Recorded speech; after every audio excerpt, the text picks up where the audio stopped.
ẹ tún wá gbọ́ in tí olóyè Sunday Igboho òòṣà eléyìí tó sọ lẹ́yìn ìgbà tí wọ́n fún un lómìnira pátápátá. ń play àwọn kan fídíò kan fún yín tẹ́yìn náà mọ̀ yìí pé akínlá akíogun lolóyè Sunday Igboho àti pé ta ló ṣagbátẹrù bí wọ́n ṣe yọ Sunday Igboho nínú àhámọ́ tí eyín ààrẹ wa nígbà kan àná eyín president Buhari tó fi ẹ wò mo kó wọn padà bọ̀ ẹ kọ́kọ́ wo fọ́nrán yìí tó ṣe nígbà tó lọ kí Ládọjà kété tó wọ̀lú Nàìjíríà mò ń bọ̀. kó tó di pé ń play ẹ̀ fún yín ẹ lọ sí comment section ẹ tẹ congratulations Sunday Igboho congratulations Sunday Igboho ó yá mò ń padà bọ̀ ẹ sáré wọlé yìí náà. wọ́n ní fọkànlẹ́ balẹ̀ níjọ́ tí bá ti rí president ní ọjọ́ rẹ̀ fúnra wọn pè mí ní 10 after 3 lọ́jọ́ Friday Sunday mo ní kẹ́rù pẹ́lú ara mi gbọ̀n mo lọ wà mo lẹ́yìn odi náà ni kẹ́rù ẹ̀ mọ́ balẹ̀ mo ti bá president mo ti ọjọ́ rẹ̀ ọmọ ìwà lẹ́gbẹ̀ẹ́ mi mo ní sọ mo sí ṣẹlẹ̀ pariwo ẹ bá ti kábíyèsí o orí tí mo pariwo nítorí mo ní bàbá mi dé dé ọ̀rọ̀ wa ti rí ojú ni mo bọ̀ lé mo ní mo ní ẹ̀fẹsẹ̀ kan ó sáré gàgàrà mo pariwo Jésù ọ̀rọ̀ ti yẹjú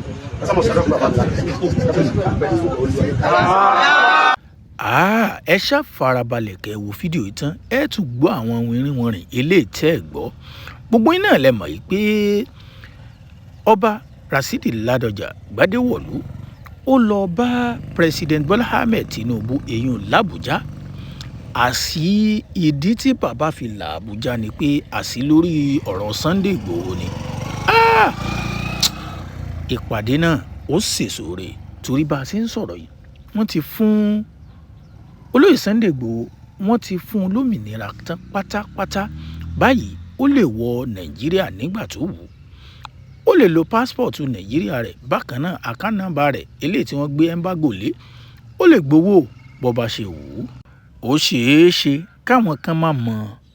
ìdí tí wọ́n fi ti olóyè Sunday Igboho mọ́lé àbí ìdí tí wọ́n fi sínú ìwé àwọn ọ̀daràn lórílẹ̀‐èdè Nàìjíríà gbogbo yín náà lẹ mọ̀ president wa nígbà kan àná yín president Buhari eléyìí tó bá Sunday Igboho tó bá fa wàhálà lẹ́yìn ìgbà tó gbé ìgbésẹ̀ láti lọ kojú àwọn agbébọn eléyìí tó ń ja orílẹ̀‐èdè eléyìí tó ń ja Ọ̀yọ́ tó ń ja Ìgàngán tó ń jà wọ́n lógun gbogbo iná lẹ́mọ̀ tó ṣẹlẹ̀ ní Gàngán lọ́dún 2021 eléyìí táwọn agbébọn tí wọ́n lọ ṣe ìkọlù pẹ̀lú àwọn àgbẹ̀ tí wọ́n ń dáko nílùú Gàngán eléyìí fa wàhálà ńgbà náà tó fa kí àwọn ọmọ sí ológun DSS tí wọ́n fi lọ dìpáńpàdìkúùkù tí wọ́n wá Sunday Igboho lọ sílé rẹ̀ àsẹ̀yìnwá àsẹ̀yìnbọ̀ wọn ò bá Sunday Igboho nílé bàbá ti fi dúdú ó ti fi bò wọ́n lójú ṣùgbọ́n bí Sunday Igboho ṣe ń gbígbésẹ̀ láti fẹ́ sá kúrò lórílẹ̀‐èdè Nàìjíríà lọ sí ìlú Benin ni wọ́n fi mú ní Cotonou airport eléyìí ló wá fa wàhálà gan torí pé láti ìlú Cotonou tí wọ́n mú wọ́n tì í sẹ́wọ̀n ṣùgbọ́n àsẹ̀yìnwá àsẹ̀yìnbọ̀ àwọn èèyàn ńláńláńlá nílẹ̀ Yorùbá wọ́n padà gba Sunday Igboho lẹ̀ èyàn kúrò nínú ẹ̀wọ̀n ṣùgbọ́n wọ́n kàn gbà á lẹ̀ nínú ẹ̀wọ̀n ni orúkọ rẹ̀ ní ó sì kú nínú àwọn tí wọ́n ń wá lórílẹ̀‐èdè Nàìjíríà. olóyè Sunday Igboho ó wá sọ ipa ribiribi tí ọba Ládọjà yìí Olúbàdàn tilẹ̀ Ìbàdàn tó kó nípa bí wọ́n ó ṣe yọ orúkọ rẹ̀ kúrò nínú àwọn ọ̀daràn lórílẹ̀‐èdè Nàìjíríà lẹ́yìn ìgbà tí president Buhari tó papòdà ṣùgbọ́n kí lolóyè Sunday Igboho wá sọ nípa president Bola Ahmed Tinubu eléyìí tó wà ń bẹ̀ lọ́wọ́lọ́wọ́ kété tí president tó gbégbèsè láti yọ ọkọ rẹ̀ kúrò nínú àwọn ọ̀daràn ẹgbọ́n tí olóyè Sunday Igboho sọ mo tún padà bọ̀. bàbá wa Bola Ahmed Tinubu wọ́n ti ń gbé ìgbésẹ̀ pẹ̀lú gbogbo àwọn bàbá ilẹ̀ Yorùbá láti mójútó ààbò security nílẹ̀ Yorùbá gidigidi ohun tí bàbá mi bá mi sọ nìyẹn. ẹ gbọ́ ní tí olóyè Sunday Igboho sọ ó ní bá a ṣe ń sọ̀rọ̀ yìí gẹ́gẹ́ bí ó ṣe gbọ́ látẹnu ọba Rasidi Ládọjà nígbà tó lọ kí lẹ́yìn ìgbà tí wọ́n yọ orúkọ rẹ̀ kúrò nínú àwọn ọ̀daràn tí wọ́n wá Nàìjíríà. Ó ní báyìí President Bola Ahmed Tinubu ti gbé ìgbésẹ̀ tó lágbára láti lè jẹ́ kí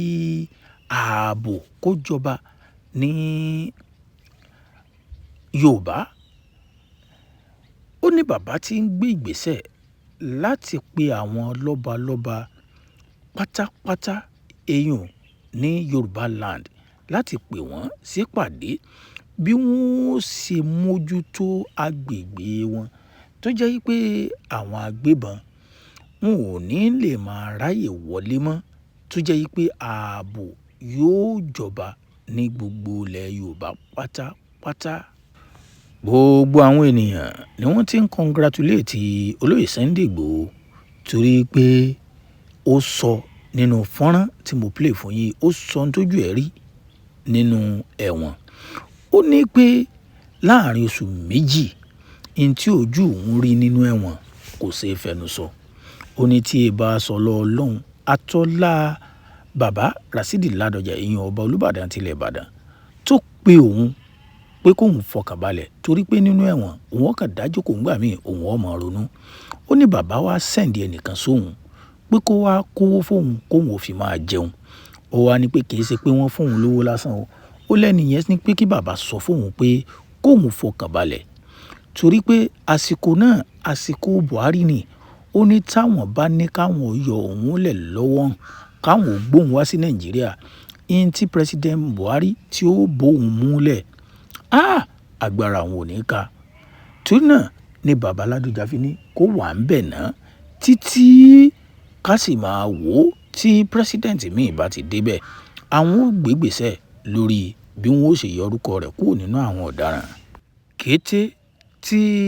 president míì gorí àlééfà ìyún President Bola Ahmed Tinubu ní Olúbàdàn tilẹ̀ Ìbàdàn ìyún ọba Rasidi Ládọjà ló ti ń gbégbèsẹ̀ láti lè jẹ́ pé Sunday Igboho yóò padà sórílẹ̀-èdè Nàìjíríà. Báyìí gbogbo ẹ̀ ó ti kúrègbè wọ́n ti yọ ọkọ̀ olóyè Sunday Igboho kúrò nínú àwọn ìwé ọ̀daràn tí wọ́n máa ń kọ àwọn tí wọ́n bá ń wá, wọ́n ti yọ kúrò báyìí. Ẹ lọ sí comment section ẹ tẹ congratulation fún olóyè Sunday Igboho, ẹ tẹ congratulation fún olóyè Sunday Igboho. Ó ti wá sọ ní bàbá tí ń ṣiṣẹ́ lórí bí ààbò yóò ṣe jọba èèyàn ní gbogbo ilẹ̀ Yorùbá pátápátá. Akin ọmọ Akin tó ti dé sí orílẹ̀-èdè Nàìjíríà bá a ṣe ń sọ̀rọ̀ yìí. Báyìí àwọn ènìyàn ti pé jọ sí ilé olóyè Sunday Igboho tí wọ́n bá dúpẹ́ wọ́n bá yọ̀ pé ó kú àjàyè, ó kú oríire, ó kú àjàyè gan-an ni o. Ó yá ẹ̀yin olólùfẹ́ wa tó bá jẹ́ ìgbà àkọ́kọ́ tẹ̀yin ó náà ìjọba tẹ̀ subscribe button sórí YouTube channel yìí kẹ́ ẹ wá share fídíò náà kí gbogbo àwọn ọmọ Yorùbá pátápátá kí wọ́n congratulate olóyè Sunday Igboho.